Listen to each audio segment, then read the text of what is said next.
नमस्कार दोस्तों, स्वागत है आप सभी का आपके अपने चैनल ऑनलाइन एंड ऑफलाइन ज्ञान में। दोस्तों, आप लोग जानते हैं एमडीएल में आप लोगों के लिए सितंबर में वैकेंसीज आई थी और आप लोगों ने बड़ी मात्रा में इसका फॉर्म फिल किया था। तो एक और अपडेट इसकी तरफ से निकल के आई है। मैं यही बोलूँगा बड़ी अपडेट है, क्योंकि एक ट्रेड को इन्होंने ऐड किया और 2 कैटेगरी को इन्होंने और ऐड किया वैकेंसीज़ में। इसके बाद फॉर्म की डेट को बढ़ा दिया है और आप लोगों के लिए वैकेंसीज़ इंक्रीज़ कर दी है। इसमें मल्टीपल आईटी ट्रेड को मौका दिया गया था। आशा करता हूँ आपने फॉर्म को इसके फिल कर दिया होगा। जो भी आप लोगों का क्वालिफ़िकेशन क्राइटेरिया था उसको नज़रअंदाज ना करके आपने क्वालिफ़िकेशन बेस पे चीज़ों को भर दिया होगा। अब यहाँ पर कुछ जो अपडेट आई है वो मैंने आपको वर्बली तो बता दी है, मैं नोटिफिकेशन में भी दिखा देता हूँ। ये इसका एडवर्टाइजमेंट है पुराना वाला, ये नया एडवर्टाइजमेंट है। ये कोरिजेंडम करके आप लोगों को दिया है, यानी एडवर्टाइजमेंट में कुछ चेंजेस करके आप लोगों को दिए, तो ये हम आप लोगों को देखेंगे। जो बच्चे ऐसे हैं जिनका मैं अभी बता रहा हूँ वो बच्चे इसका फॉर्म फिल कर सकते हैं। ध्यान रखना 16 तारीख तक इसकी डेट को बढ़ा दिया गया है। 16 तारीख तक आप इसका फॉर्म फिल कर पाएंगे, यानी पहले जो 1 तारीख थी उसको जो है 16 तारीख डिपार्टमेंट ने कर दिया है। तो ये जो है आप लोगों के लिए Mazagon dock ship builders limited का एडवर्टाइजमेंट है कोरिजेंडम के बाद का। और यहाँ पर जो है वैकेंसीज़ को जो इंक्रीज़ किया गया है आप लोग इसमें देख सकते हैं। इलेक्ट्रिशियन में बढ़ाया है, उसके बाद पैरामेडिक में, सेफ्टी में, इस कैटेगरी में आपकी वैकेंसीज़ को बढ़ा दिया गया है। एक बार पुराने नोटिस से आप लोग मैच कर लेना, इतना ध्यान इस पे देने की ज़्यादा ज़रूरत नहीं है।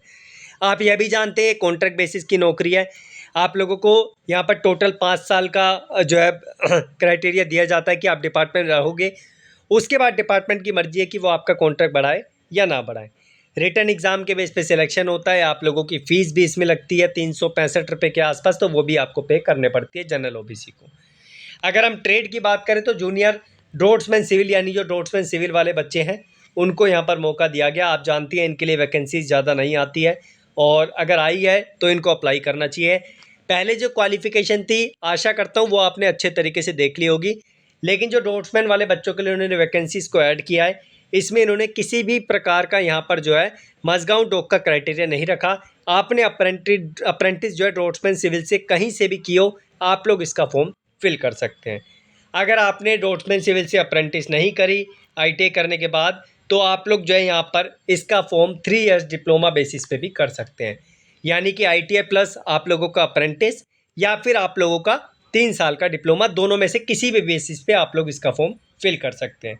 उसके बाद जो नॉन टेक्निकल पोस्ट है उसमें आप लोगों का पैरामेडिक्स की वैकेंसी को ऐड किया है और सेफ्टी इंस्पेक्टर की वैकेंसीज़ को इन्होंने ऐड किया है।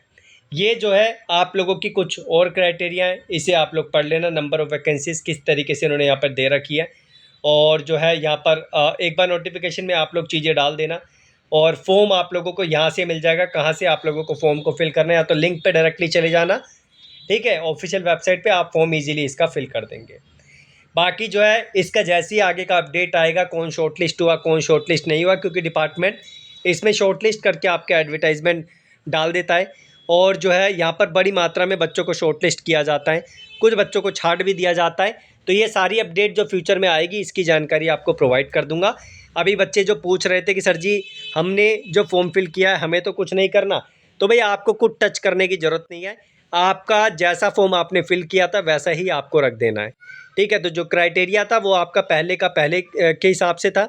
अब जो डिपार्टमेंट ने चीज़ें ऐड करी है वो इसके हिसाब से है।